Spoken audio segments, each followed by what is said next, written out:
Welcome to Storytelling in Organizations.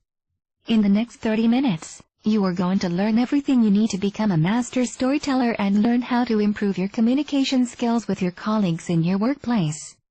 But you might wonder, why I need to learn that? Why is it so important? Let's begin the journey of storytelling and explore its power in organizations together. Storytelling is traditional and even ancient means of passing on wisdom and culture. Nowadays, sharing personal experiences through stories is emerging in various professions as a powerful way to exchange and consolidate knowledge, especially in organizations. This is because researchers believe sharing experiences through narrative can not only build trust and cultivate norms among employees, but also transfers complex knowledge and generates emotional connections in a more profound way. This session will mostly focus on the following. Now, number 1. We will learn how to choose, craft and deliver stories that make a point to the story you are telling, because the secret of connecting with your colleagues and subordinates requires a well-organized and well-told story to hold your audience's attention. Number 2. The 8 major categories of storytelling to classify what are the stories about.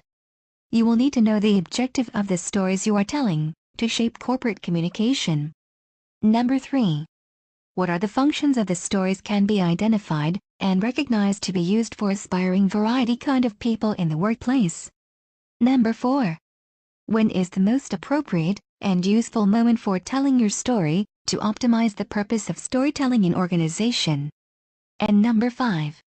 What are the factors that could make storytelling fall short in achieving their intended objectives?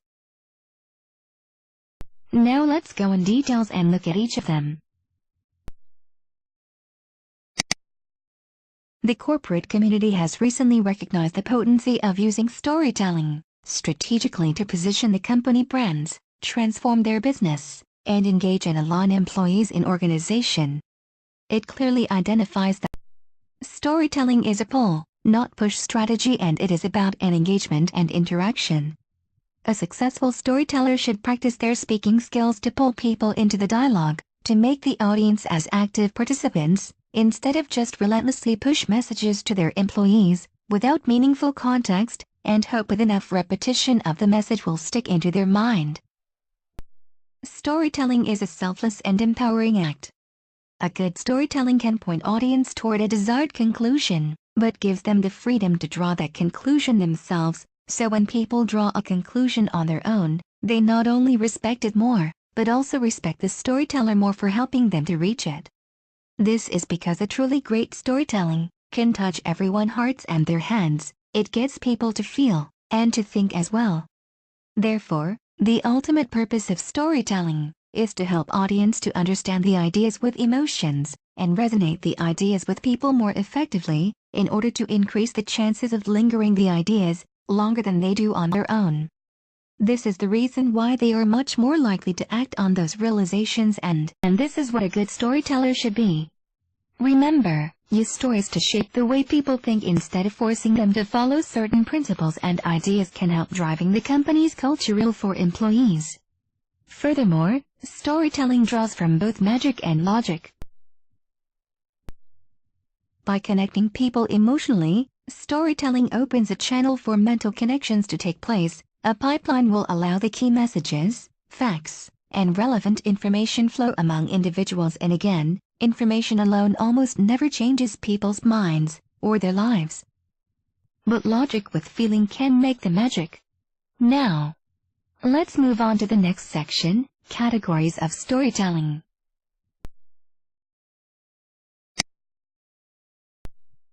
There are 8 major categories we are going to talk about. Number 1. Stories about critical incidents or events that signal a change. Number 2. Stories about other people, such as exchanging news about people's reliabilities, trust and knowledge. Number 3. Stories about work itself, like what is the nature of the work? How can you do better in work? Or how to do it at all. Number 4. Stories about organizations, especially for social bonding, and use stories to encourage interpretation. Number 5. Stories about the past, it talks about the historical events of the organization, versus the stories about the future, to spark changes for achieving organizational goals and missions. Now number 7. There are stories about life itself, where the workplace become a place for people to learn about life. Last but not least, stories about oneself identify. This is what people usually act, and then tell stories about their actions. Are you all clear with the differences of categories for storytelling? If so, let's talk about the functions of storytelling.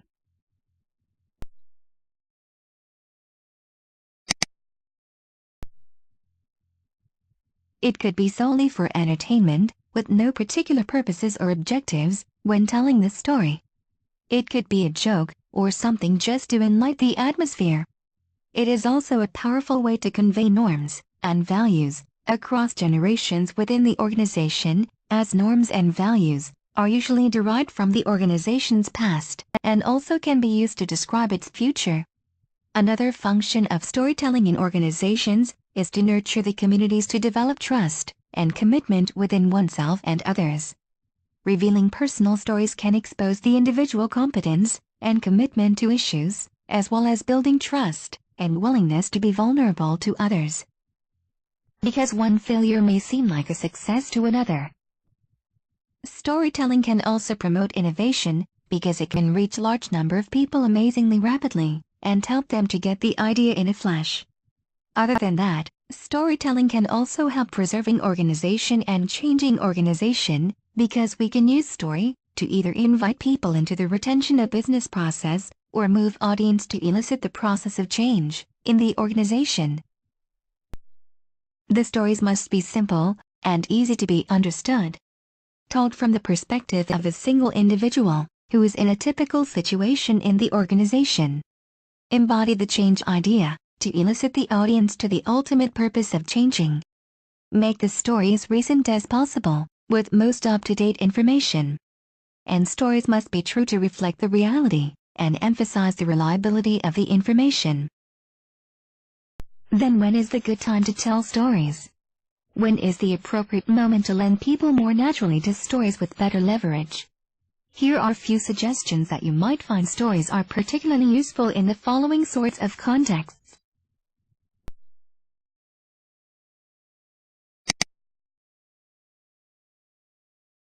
When starting a new project, such as product launching, crafting a new vision for a group, or promoting a new business idea, stories are considered as compact ways to get things rolling because story can quickly share the history of initiative, ethos and direction to the audience. This is definitely to be considered as a sleek and high-leverage ways of reaching a large group of audience. When new members enter into a group or culture, storytelling is an effective tool for communicating guiding values and principles to the new hires. For example, a supervisor may tell the newcomers a story about the winner of the Employee of the Year, to foster a sense of dedication and hard work. In any situation, stories are a handy way to share culture and norm in every moment with new group members. Can you imagine gathering a group of staunch advocates, different perspectives with different beliefs together in a room? Sound like a recipe for disaster? Believe me, telling and listening to the individual stories, as well as stories from the others, are powerful in the moments of mending relationships and help repairing trust and commitments within the community.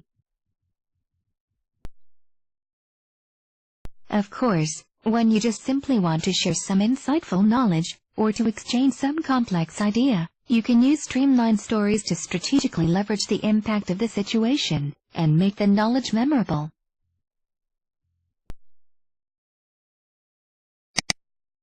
But you must understand, despite the power of storytelling, it can fall short in achieving their intended objectives, because stories may be inadequate or inappropriate for reasons of forms and/or delivery. Here are some examples. Stories can be so compelling, so seductive and vivid. Therefore, listeners may get absorbed into the truth of the story and have a difficulty to evaluate the story information for their own experiences. If it happens, listeners can be distracted from the real purpose of the telling and influenced by the ultimate objective behind the stories. One of the limitations of stories is they are told from the perspective of one individual only. This single point of view may be less directly relevant to the activities and concerns of many other individuals, and therefore, it might lose its power to connect with the audience. To avoid these occurrences, storytellers should work on the storytelling techniques and design the story content to become more capable to incorporate multiple perspectives. The impact of a story is likely to vary depending on its delivery. Who is the storyteller? Is the story shared in an oral or written form? When the stories are written down, the common problem is they usually captured at a given point in time with an audience of that time in mind. In a changing environment, such stories might eventually become distant from the realities and no longer a concern to the current audience. Therefore, all written versions of the stories should be regularly revisited, updated or rephrased to reconnect them with the language and issues of the present. So, how are you feeling? Are you still with me? If so, you just experienced the power of storytelling. Now it is time for your imagination and creativities to create your own story. Your story can be composed with text, drawings, photos, animation, audio, and/or video. You can use any technology tools, such as digital cameras or computers, to bring your stories to life. Story ideas can come from personal and family experiences, connections to other cultures, and real or imaginary people, places, or events. The details and procedures of the activity can be checked out at the activity page of this website. Now let's start practicing and sharing your valuable story with you classmates. Go feel the enjoyment of storytelling and have fun.